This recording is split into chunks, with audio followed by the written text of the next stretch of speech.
Now at 6, parents may want to use extra caution when bringing their kids to school this morning. The startling situation that unfolded after one school in Waterbury. Fox 61's Priscilla Meza has the latest in just a few minutes from now.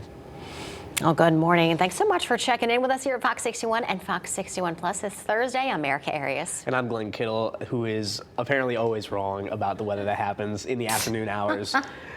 Rachel Piscatelli has the real story on what's going on outside. Because She does. She does. I do. I'm in the know. I'm in the know. And allow me to tell you, it is going to be a really nice day today overall, not just in the morning, but in the afternoon too. Nice but cooler stretch of weather. We're going to get into that the next few days.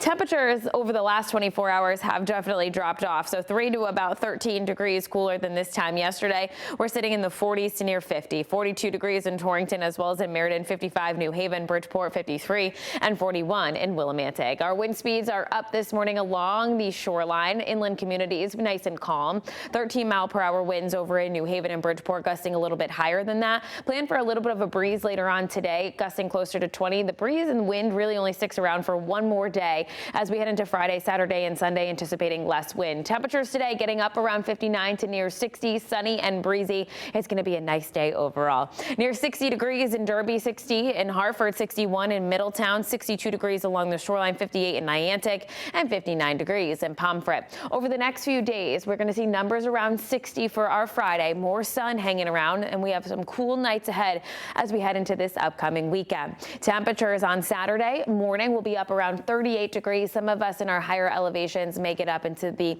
lower 30s for Saturday and Sunday morning. Over the weekend, though, it's classic fall feels as we head into early next week. More of the same. We'll talk about that. Plus, your full weekend forecast coming up in just around 15 minutes. As we check in with the roads this morning here at 6:02, largely quiet with a lot of the road work wrapping up here in the 6 o'clock hour. So we're going to take a look at our Fairfield County drive times as we are starting to see some delays building. So Bridgeport into Fairfield, heads up for folks. If you're heading out now, it's around 9 minutes. Trumbull into Westport, 16. It doesn't look like we have any significant delays as you're traveling through Hartford this morning. The Hartford Tunnel nice and smooth, up 5 minutes through it, and Glastonbury to the Founders Bridge taking you just around 6 to get over it. Glenn. Rachel, thank you. This morning, Bristol police are warning people who live in the area about a suspicious incident. Yeah, they say a man called a young woman over to come into his vehicle. This all happened in front of her school. Fox 61's Priscilla Meza is joining us now with what investigators are saying.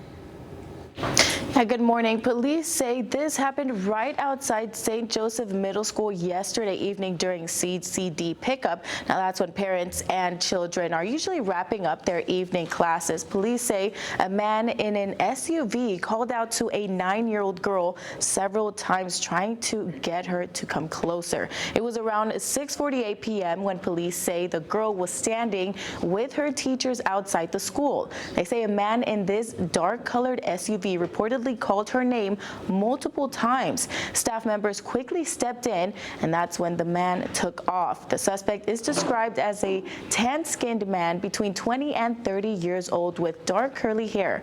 The child was not hurt, and police say her family doesn't recognize the man or the vehicle. Detectives have released these 2 photos of the SUV and are now asking for the public's help in identifying it. Now, if you recognize the vehicle or have any information that could help in this investigation, you're urged to contact Bristol Police. In studio, Priscilla Meza, Fox 61. Now, crews had to free a trapped driver after their car rolled over and got stuck onto a utility pole.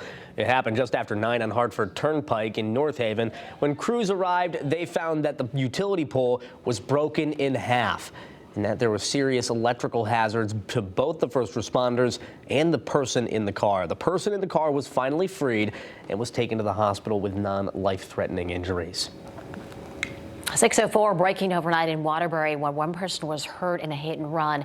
A person was hit overnight there. We're told it happened in the area of Stilson and Long Hill Road. Police say the driver who hit the man left the scene.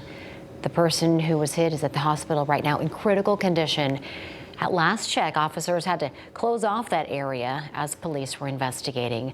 A second driver has died after a crash Sunday night on Albany Avenue in Hartford. Officials confirmed that Jamie Martin died yesterday. Police say Martin and 25-year-old Adrian Service crashed just before midnight Sunday. Martin was found unresponsive in the road and his car was on fire. Service was pronounced dead inside his car. Martin was in the hospital for the last few days, but he died from his injuries. The crash is still under investigation. And happening today, a mother in Norwalk is expected to appear in court for a plea hearing. Carla Sanchez faces 2 charges of risk of injury to a child, and police say her 1-year-old child nearly drowned under her watch back in July. Officers performed CPR and saved the infant's life, and investigators later found the child was left alone in the pool. A Stratford man who police say called 911 to report he stabbed his girlfriend appeared in court for the first time yesterday. Police say 67-year-old Stanley Mulvey faces several charges, including murder and interfering with an officer. Officers say he called them to the home on Griffin Street Monday night. Investigators say Mulvey told officers he killed his girlfriend, 62-year-old Megan McShane.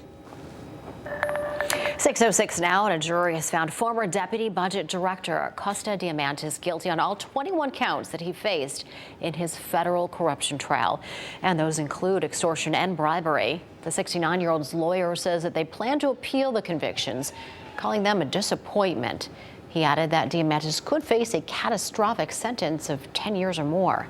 Diamantis was accused of using his position as director of the state's Office of School Construction Grants and Review to demand and receive thousands of dollars in bribes from contractors.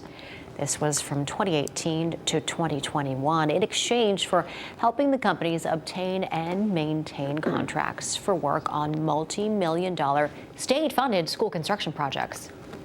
However, given this verdict, he will conclude that Mr. Diamantis was untruthful, a member of the bar, and was in a position of high state authority, so I suspect a difficult sentencing. Diamantis has denied the allegations and remains free on bond. Sentencing has been set for January 14th. And a haunted house in Hamden, known for bringing the community together, is now at the center of controversy. Some neighbors say the asylum-themed decorations on Whitney Avenue are offensive and traumatic. At a town meeting Tuesday, people raised their concerns about mannequins hanging and what they describe as disturbing imagery. In a letter to the homeowner, Eric Andrewson, Mayor Lauren Garrett and the NAACP called for the display to come down and said it reminds them of lynching and concentration camps. Andrewson says that's not what his display represents and that the criticism has gone too far. It's not anything that the mayor of Hamden or the NAACP has made this out to be. It's not directed towards any race or religion. My intentions have always been it's an asylum. Andrewson says he's been running his haunted house for nearly 10 years to raise money for local causes. Now, despite the backlash, Andrewson says the display will stay up. A 79-year-old woman is dead after firefighters say a house caught fire at a Mansfield alpaca farm on Tuesday. Crews were called to the home on Warrenville Road around 6:30 Tuesday night. Officials say they found Carol Dolphin unresponsive inside. They quickly rushed her to the hospital. She later died. Firefighters rescued 2 others who were trapped inside. We're told that they're expected to be okay. Mansfield Fire Chief was hospitalized for burns and smoke inhalation, and 2 other firefighters were hurt, but they're also expected to recover. Officials tell us they rescued 3 dogs. Sadly, one of them died in the fire. We spoke with a neighbor who says he saw the smoke and first responders' vehicles lining the streets. Just can't imagine. I mean, it's horrific. It's just horrific. Having to live with a situation like that I just can't imagine. More than 30 firefighters and medics responded to the fire. Officials say the fire did not spread to any of the barns and no other animals were hurt. State police and the town's fire marshal are investigating the cause. And yesterday marked 1 year since Wethersfield firefighter Robert Sharkovich Sr. died while battling a devastating wildfire. Last night, loved ones and members of the community joined together to remember him. Over 100 people poured into the Church of Incarnation in Wethersfield in honor of Sharkovich Sr. On October 22nd, 2024, Sharkovich Sr. died on the 2nd day of battling the Hawthorne fire on Limitation Mountain in Berlin. The 66-year-old was driving a UTV when it flipped over. The fire would spread to 127 acres to become the largest wildfire the state has seen in 40 years. Those who worked with him remembered their friend and fellow firefighter. Just a dedicated individual who would help anybody at any given time. All you had to do was call Rob and ask him for help, and he was there. Always had a smile on his face. Sharky, as he was nicknamed, worked as a firefighter, first with Hartford and then with Wethersfield for 47 years.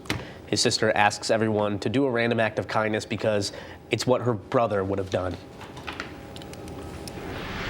Early voting is well underway all across the state. Thousands of people are taking advantage of the 14-day window.